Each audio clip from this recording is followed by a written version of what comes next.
বলছি দাদা, আপনারা কতজন এসেছেন আর কোথা থেকে এসেছেন? দাদা আমরা ডায়মন্ডহারবার থেকে এসেছি, ডায়মন্ডহার ফলতা থেকে। আমরা টোটালি 16 জন।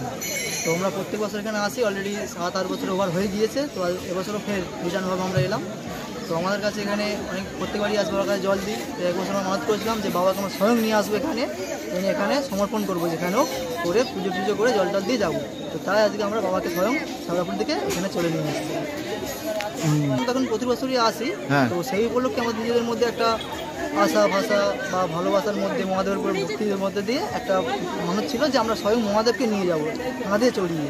তো সেটাই আমরা আজকে সফল করতে পেরেছি। আপনার নামটা? আমার নাম রবীন বর। বাড়ি? বাড়ি গাজীপুর, ফলতা গাজীপুর, ডায়মন্ডহারবার। ধন্যবাদ।